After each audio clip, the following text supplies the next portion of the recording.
अस्सलाम वालेकुम। इस्लामाबाद न्यूज़ के साथ मैं हूँ हानिया मलिक। आज हम एक ऐसी मल्टी टैलेंटेड वुमन से मिल रहे हैं जो कि एक्टिंग भी करती हैं, व्लॉगर भी हैं, इन्फ्लुएंसर हैं, ठीक है, और साथ-साथ एजुकेशनिस्ट हैं। सबसे पहले आप अपना नाम बताएं। अस्सलाम वालेकुम। वालेकुम सलाम। रुबाब नकवी और सोशल मीडिया पे मेरा यही नाम है और वैसे भी मेरा यही नाम है। अच्छा, और आप एक स्कूल रन कर रही हैं, तो उसके बारे में जानना चाहेंगे। स्कूल का नाम क्या है? स्कूल का नाम oxy Cambridge school system. Basically ये यूके बेस्ड सिस्टम है जिसमें हमारे साथ उनका फर्स्ट कैंपस और फ्रेंचाइज जो है इधर पाकिस्तान में ओपन हुई है। अच्छा, तो इसमें एजुकेशन वगैरह का क्या सिस्टम है? Education it's from pre nursery till A levels. इसमें मैट्रिक भी है और 9th भी करवा रहे हैं और साथ ए लेवल्स ओ लेवल्स भी करवा रहे हैं। और आपकी क्वालिफिकेशन वगैरह? Qualification is masters in English literature and linguistics. और स्किल्स और मतलब इसके अलावा हटकर एक्टिविटीज वगैरह के बारे में अगर आपकी बात की जाए तो? अगर एक्टिविटीज की बात करें तो मैं इन्फ्लुएंसर भी हूँ और ब्लॉगिंग कर रही हूँ और it's been like almost a year. अभी रिसेंटली ही मैंने किया है इसको start. It's been almost a year जिसमें मैंने अपना वहां पे काम शुरू किया है। I just started from RJ thing from FM क्योंकि मैं वहां पर अपने फ्रेंड के साथ जाती थी, तो उसके बाद उन्होंने मुझे एक शो दिया because of my voice. They like my voice. तो उसके बाद मैंने रेडियो में ड्रामे भी किए क्योंकि रेडियो में you don't have to appear कि आप चैनल के ऊपर सामने नजर, उसमें तो आपको वोकल ही जाता है। अच्छा। तो वहां पे ड्रामे भी किए और उसके बाद से मुझे ये इंकरेजमेंट मिली कि दैट मैं बहुत घूमती फिरती हूँ, खाती भी बहुत हूँ, तो मैंने कहा चलो फिर व्हाई नॉट कैप्चरिंग दिस के ब्लॉगिंग की तरफ हूँ। तब से मैंने ये सब कुछ स्टार्ट किया। और स्कूल वगैरह का आइडिया कहाँ से है कि एजुकेशन की तरफ जाते हैं, स्कूल बनाते हैं? और आइडिया ऐसा था कि मेरा खुद का फील्ड जो एजुकेशन बैकग्राउंड है बिकॉज मेरी मदर इस फील्ड में पास्ट काफी सालों से है and she is head of schools. तो ये है कि उनके थ्रू मुझे इंकरेजमेंट मिली कि मैंने कहा कि इस फील्ड को, क्योंकि आई लव एजुकेशन, मुझे एजुकेशन बहुत पसंद है।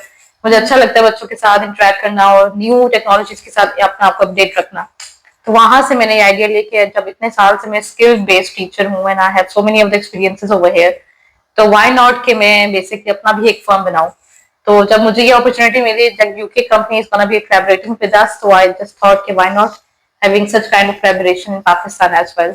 अच्छा, और एजुकेशन की तरफ तो आगे मतलब इसको रन करना, बाकी चीजों को देखना, स्टूडेंट्स की तरफ ध्यान, और ऐसे कहा जा सकता है कि ख्याल रखना फाइनेंशियली भी ऐसे स्टूडेंट्स का जो कि अफोर्ड नहीं कर सकते फी वगैरह। हाँ, ये है कि हमारा ये फर्म जो है बेसिकली सब स्टूडेंट्स को केटर कर रहा है, जिसमें हमारे साथ ये कि हमने एडमिशन फी नहीं रखी हुई, हमने सिक्योरिटी नहीं रखी हुई अभी, एंड देन हमारी फी इतनी हाई क्वालिटी की एजुकेशन है जिसमें हमारी वो टीचर्स हैं जिन्होंने कैम्ब्रिज में डिस्टिंक्शन ली हुई है, जिनके बोर्ड में डिस्टिंक्शन है, और वो यहाँ पर बच्चों को पढ़ा रही है with very low budget.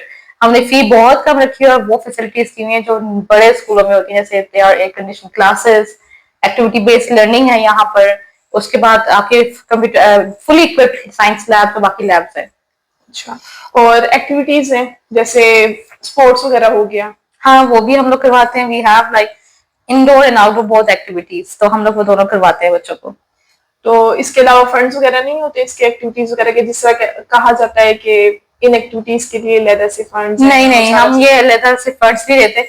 No extra charges, no extra funds. क्योंकि आजकल प्राइवेट वगैरह का सिस्टम ही है कि फंड्स के जरिए वो चल वो रहे हर हैं। एक्टिविटी के पहले ही कोई ना कोई बजट ले लेते हैं, तो हमारा ऐसा कोई भी काम है। हम पेरेंट्स को बर्डनाइज नहीं करना चाहते, यही हमारी डिफरेंशिएशन है कि हमने इतना लर्न जो किया इस एजुकेशन फील्ड में कि अब हम उन बच्चों को भी अप्रोच कर सकें तो जो मिडिल क्लास में आते हैं, नॉट ओनली एक्सट्रीम क्लास के बंदे, ताकि हम उनको भी वही एजुकेशन फैसिलिटीज दे सकें ताकि जो बाकी लोग भी ले रहे हैं। आपके सब्जेक्ट्स वगैरह क्या हैं और किन सब्जेक्ट्स में इंटरेस्ट है? मुझे तो काफी सारे सब्जेक्ट में इंटरेस्ट है, लेकिन मुझे वैसे इंग्लिश बहुत पसंद है एंड बायोलॉजी। और बाकी अगर एजुकेशन सिस्टम में देखा जाए स्कूल का, तो उसको इनकरेज करिए आगे। और मैं स्कूल वाइज प्रोफेशनल को वैसे ऑब्वियसली इंकरेज इसलिए करती हूँ क्योंकि आपको पता है कि जितने भी स्किल्स होंगे, कोई भी स्किल होगा, आपकी वो चीज एवर लास्टिंग नहीं रहती है। एजुकेशन एक ऐसी चीज है, हमारे रिलीजन में भी इस चीज का जिक्र है कि इट्स एवर लास्टिंग, इसका इम्पैक्ट पॉजिटिव होता है और एवर लास्टिंग होता है। तो आपके कोई भी स्किल होगा वो टाइमिंग के लिए आएगा, टाइमिंग के बाद चला जाएगा, लेकिन एजुकेशन कभी नहीं जाती। बिल्कुल। It flourishes again and again. ऐसे ही है। और ऐसी कोई एक्टिविटी जो बच्चों को स्कूल आने पे मजबूर करती हो? हाँ, ये थोड़ा सा डिफरेंट है कि आजकल के ये होता है कि टीचर्स और स्कूल्स जो है ना वो बेसिक एक्टिविटीज पे रहते हैं जो नेशनल होंगी एक्टिविटी, जैसे कि नेशनल डे सेलिब्रेट कर लिया जी, अर्थ डे आ गया, पीस डे, वो एक स्पेसिफिक एक डे होता है। हम लोगों का बेसिकली क्या डिफरेंसेस है कि we have made it compulsory over here in school, in our school basically Oxy Cambridge, कि यहाँ पर हर क्लास में एक्टिविटी बेस्ड लर्निंग होती है। Every subject is IT related, inter related होगा, एक्टिविटी बेस्ड होगा, ताकि बच्चे उस चीज में प्रॉपरली इंडल्ज हो जाएं और उनको वो लेसन बुरा ना लगे। जैसे इंग्लिश में बहुत लिखना होता है, उर्दू में बहुत लिखना होता है, क्लास से तशरीह वट एवर इट इज, और आप इंग्लिश में जाओ उसमें भी आपको लिखना पड़ता है। तो यहाँ पर ये है कि हमने इतनी एक्टिविटी बेस्ड लर्निंग करवाई है कि बच्चा उसको गेन कॉन्सेप्चुअल तौर पे करके आराम से ले सकता, उसको बोरिंग नहीं लगती क्लासेस। क्लासरूम्स का इन्वायरमेंट वगैरह काफी पॉजिटिव है। We encourage students to talk about their interest, और हम स्नैप डाउन नहीं करते बेसिकली। तो वी आर टोटली इंडिपेंडेंटली कि हमारे बच्चा एक्टिव लर्नर होता है, हम टीचर्स पैसिव लर्नर्स होते हैं। चलिए, आई थिंक स्कूल विजिट कर लीजिए। हाँ जरूर, व्हाई नॉट। क्या स्कूल में इंग्लिश कोर्स वगैरह भी करवाया जा रहा है? क्योंकि आपको पता है कि ड्यूरेशन ऐसी है, गर्मियों की छुट्टियां वगैरह सारा सिस्टम। हम लोग समर वेकेशंस में बेसिकली समर में हमने बहुत सारे कोर्सेज हैं, एआई कोर्सेज हैं, computer courses, English language courses हैं। तो हम लोग इंग्लिश लैंग्वेज कोर्स भी करवा रहे हैं, प्लस हम लोग आइल्स की स्पोकन इंग्लिश के ऊपर भी फोकस रख रहे हैं। कराटे के भी कोर्सेज हैं, तो हम समर वेकेशंस को, समर कैंप्स को ऐसे इंडल्ज भी करवा रहे हैं। यहाँ पर बेसिकली काफी स्टोरीज भी हैं जिसमें डिफरेंट डिफरेंट क्लासेस के सेक्शन डिवाइड किए गए हैं, ताकि सीनियर्स एक साइड पे हो जाएं, ओ लेवल्स एक साइड पे हो जाएं, और कैम्ब्रिज के एक साइड पे हो, जूनियर्स हमारे एक साइड पे हो जाएं। क्लासेस तो काफी कंफर्टेबल लग रही है, यहाँ तक कि सीट्स को भी देखा जाए तो काफी कंफर्टेबल है बच्चों के लिए। यस, हमने क्लासेस को बेसिकली अगर आप देखें तो ये हमने वो रखी हुई हैं जो कंफर्टेड है। बाकी स्कूल्स में ये वाली चेयर्स नहीं है, वहां पे आपको ऐसी मिलेंगी लेकिन वो कुशन टाइप में होती है। नहीं, मैं वही देख रही हूँ। हाँ, हमने कुशन वाली चेयर्स रखी हुई है ताकि बच्चों की बैक की प्रॉब्लम्स ना हो और ताकि वो पढ़ रहे हैं उनको प्रॉब्लम ना हो। एयर कंडीशन क्लासेस हैं ताकि इस सीजन में भी उनका और तकरीबन आराम से उनका जो है सीजन चल सके। और सारी चीजें हमने सोलर पैनल पे इसलिए लगाया हुआ है ताकि सो दैट हमारी क्लासेस जो है वो डिस्टर्ब ना हो, और बच्चों को वेदर की जो अजम्पशंस होती हैं, जो उनको प्रॉब्लम्स आ जाती है, डिजीजेस होती हैं, जो भी बीमारियां चलती है, हेल्थ इश्यूज आते हैं, वो उनको उस चीज से भी ना आए। ये किस लेवल की क्लास है? This is for Cambridge, basically Cambridge 101। Okay, क्योंकि काफी कंफर्टेबल बनी हुई है। और ये चेयर्स हमारी हर क्लास में, इट्स नॉट कि हमने सिर्फ कैम्ब्रिज रखी, हर क्लास में ये चेयर्स हैं। क्योंकि बाकी स्कूल से मैंने ऐसा सिस्टम नहीं देखा, हम भी स्कूल में पढ़े हैं, हमें तो ये नहीं। काफी फन लविंग लग रही है। ये किस लेवल की है ये? ये बेसिकली हमारे छोटे बच्चों के लिए। अच्छा। जब वो क्लासेस, क्योंकि क्लासेस भी बहुत इंटरेक्टिव है, हमने बहुत ज्यादा उनके कलरफुल बनाई हुई है क्लास, ताकि वो बहुत ज्यादा उनके टेंशन स्पैन जो है हमारी क्लास के अंदर टेंशन उनके ग्रास्प रहे। और ये हमारा बेसिकली किंडरगार्टन के लिए, प्री नर्सरी, नर्सरी 1 और 2। यहाँ पर आके वो एक्टिविटीज करते हैं, जैसे इनके पास रिंग रोज है, हमारे पास ऐसे गैजेट्स भी हैं जो उन्होंने प्रैक्टिकल वर्क करके करना है, जैसे मैथ्स के होते हैं। वो खुद बनाती हैं शेप्स और खुद सब कुछ करते हैं। इनफैक्ट आपने देखा होगा कि राइटिंग पैड जो है हमारा बेसिकली हमने जो रखा हुआ है, इसमें राइटिंग पैड भी हमारा ऐसे ही है, जिसमें एक ही चीज में उन्होंने इतनी चीजें दी हुई है कि आपकी चीजें अंदर खुद अटैच्ड है। They are going to cover that out, ठीक है, उसको कट कर करके वो लोग खुद बनाएंगे। अब इसके अंदर उसने हर चीज अटैच की हुई है कि आपने क्या करना है, क्या नहीं करना, कि जैसे उन्होंने ये किया हुआ। ठीक, अब इसके अंदर एक बच्चे के पास same spaces, gum stick, rubber, everything is gonna be there.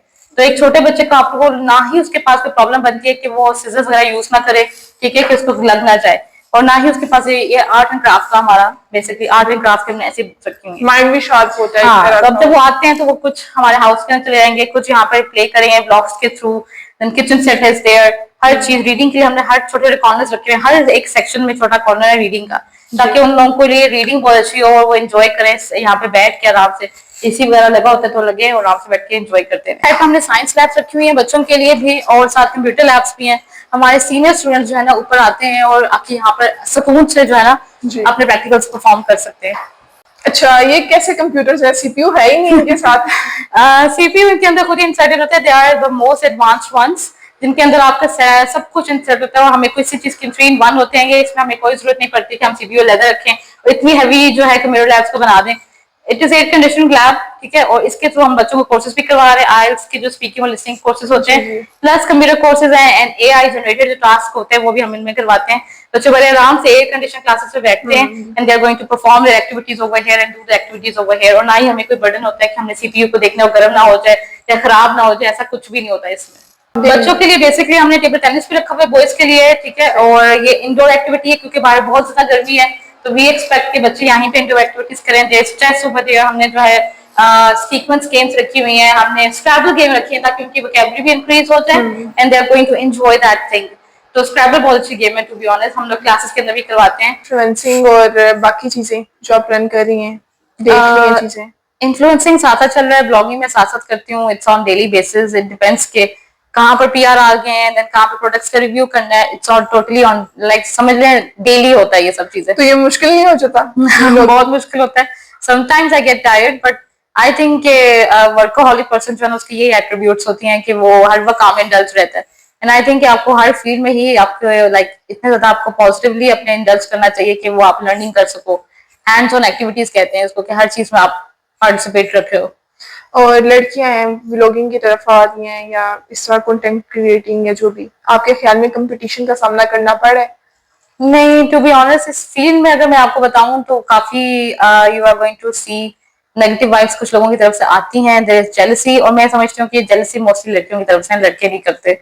Boys are not more indulge in that, कम से कम होगा, लेकिन गर्ल्स थोड़ा सा करती हैं कि जी वो views and likes and followers की पीछे, तो थोड़ा सा डीमोटिवेशन मिलती है कुछ लोगों को। लेकिन जो यूथ आना चाह रही है, जो यंगस्टर्स आना चाह रहे हैं, अपना एम वो उसी चीज पे रखें कि they are going to provide authentic content to the audiences, और इसके साथ साथ जो है वो अपना व्यूज और इनके लिए खाली जो है ना अपना कंटेंट ऐसा ना बनाए कि that is not reasonable for family to watch.